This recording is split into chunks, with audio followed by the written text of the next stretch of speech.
À l'occasion du Forum Expat, les 12 et 13 juin à Paris, Le Monde s'est penché sur la vie et les aspirations des Français de l'étranger, zoom sur un petit pays d'Amérique du Sud qui attire chaque année de nombreux Français. Marie Missu, 26 ans, vit sur l'île de Muin, sur la côte pacifique, à 50 mètres de la plage.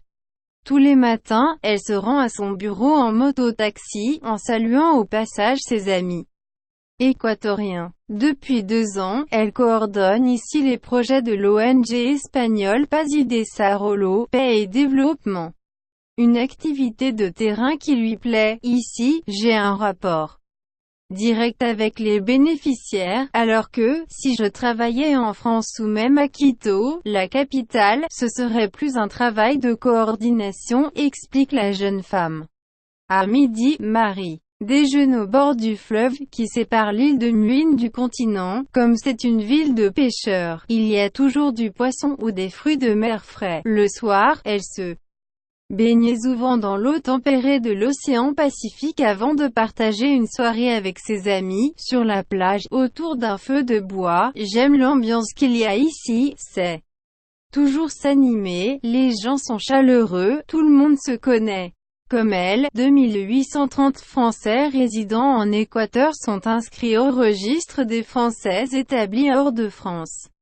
Dans ce petit pays de 16,6 millions d'habitants, situé entre le Pérou et la Colombie, la plupart des expatriés s'installent dans l'une des 3 principales villes du pays, Quito, la capitale, Guayaquil, le cœur économique, ou Cuenca, ville coloniale réputée pour son développement culturel. L'Équateur est un pays d'entrepreneurs où chacun peut créer son business avec son réseau, affirme Charlène Lefalleur, chargée de développement économique à la Chambre de commerce et d'industrie franco-équatorienne. Si Marie Missu a choisi le climat tempéré de la côte, Sabine Million, elle, a préféré Quito et la fraîcheur des Andes pour créer une agence de tourisme. Ici, les démarches pour entreprendre sont beaucoup plus simples qu'en France, et il est possible de commencer sans avoir à investir énormément, se souvient la jeune entrepreneuse de 26 ans. Son premier investissement de $500 a vite été remboursé et Sabine s'est constituée une petite clientèle. Je sais maintenant que je suis capable de développer un business à l'étranger. ETDE les rentabiliser, dit Sabine, qui a ainsi ajouté une belle expérience professionnelle à son CV. Mais, ce n'est pas toujours simple de travailler en indépendant, il y a toujours un petit quelque chose qui ne va pas, et les gens ne sont pas toujours fiables, reconnaît-elle.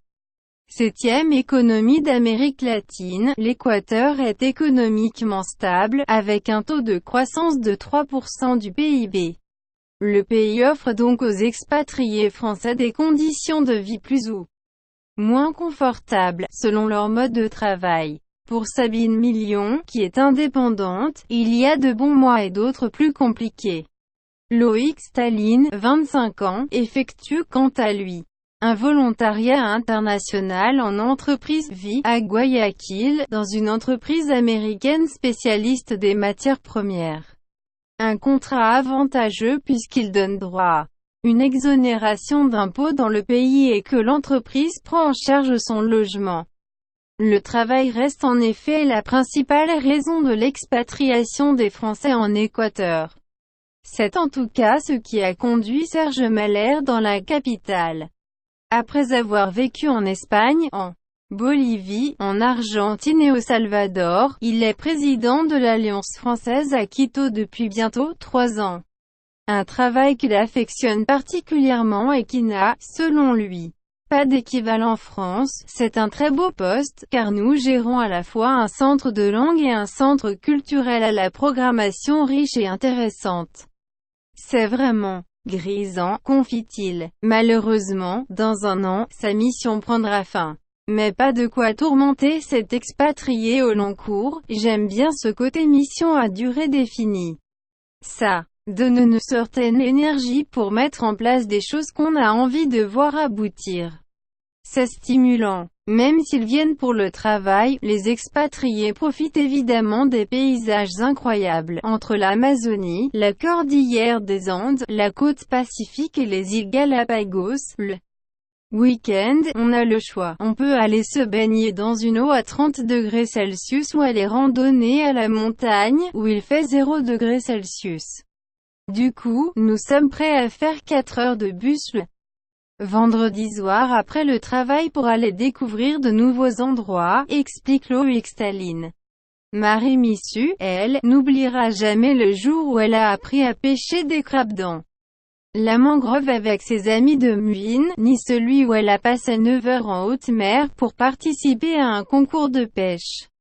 MS News Container, Box Sizing, Bordé Box, Margin Top, 20 px, MS News Content, Bordé, 1 px solide croisillon et 0001, Couleur croisillon 333, Font Family, Arial, sans sérif, Font Size, 18 px, Line Height, 28 px, Padding, 10 px.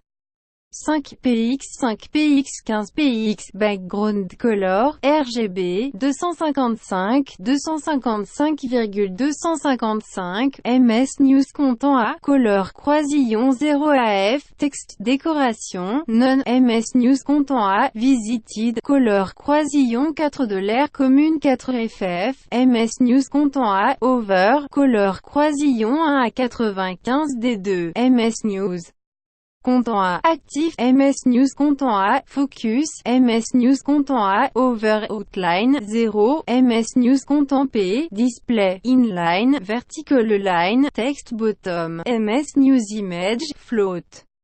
Left, Width, 50 px, Height, 50 px, Margin Right, 10 px.